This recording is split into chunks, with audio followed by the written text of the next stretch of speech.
1985, I had started a theater company called Theater in Limbo. We started out way on the Lower East Side on Avenue C, and our first play was called Vampire Lesbians of Sodom, and we, by some miracle, produced it ourselves off Broadway at the Provincetown Playhouse on McDougal Street, and we only had raised enough money to open the show, but the most extraordinary thing was that we got this rave review in the New York Times, and the show became a big hit, and then ran for 5 years.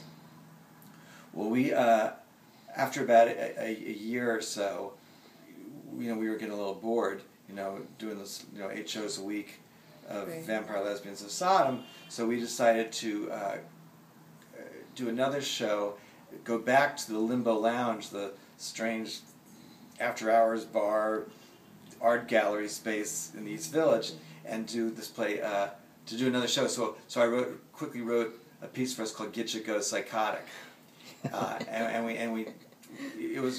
can only do this when you're very young, and we would do 2 shows on Saturday, at the Provincetown Playhouse, the Vampire Lesbians of Sodom, all jump into a van and then scoot over to Avenue C and do Get Ya Go Psychotic at 11. It was just nuts. But this Get Ya Go Psychotic, really, people just loved it, and actually kind of liked it more than Vampire Lesbians of Sodom. It was kind of a better play.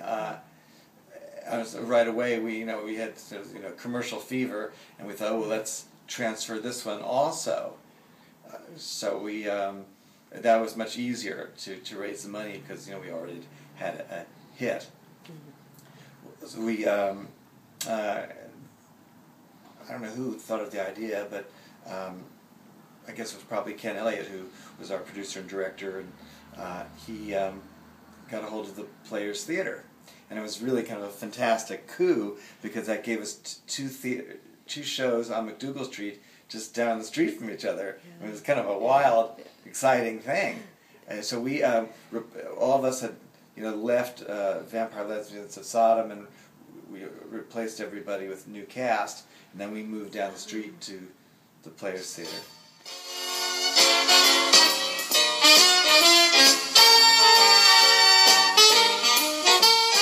We were at the Players Theater. It was owned by Donald Goldman.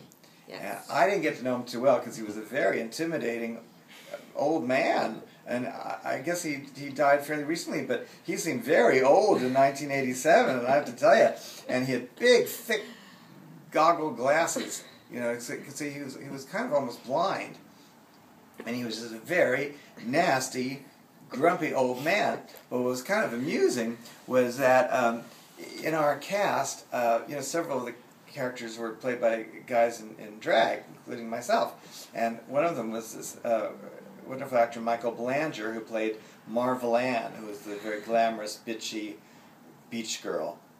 And Michael, is kind of a small fellow. I mean, he's probably about 5'6", and he kind of small, and he wore in the shows very glamorous long blonde wig, and the costume designer had made him this rather realistic breastplate that it really looked like he had a woman's breast. It was sort of like a rubber piece, and the bathing suit, and he had very beautiful legs.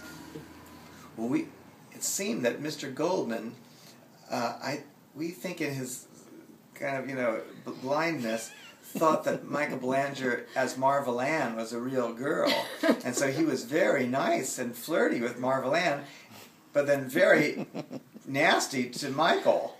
And we began to think that he actually thought they were two separate people. She's jingling the girl for me.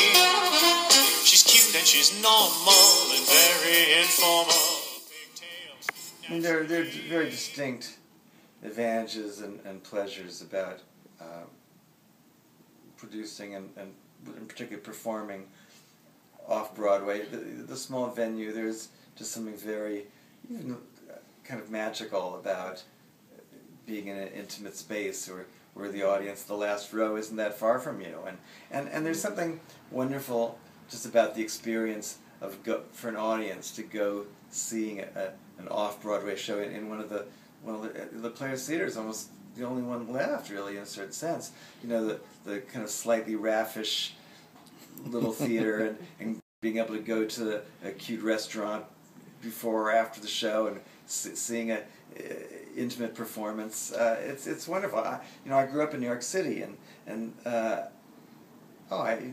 it's a big part of my adolescence was going to the Theatre de Lys, which is now the Lortel, and seeing a show there.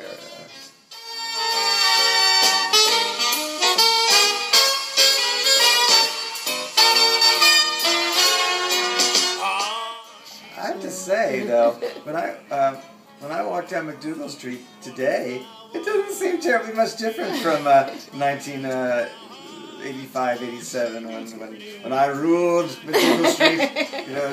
My brief reign.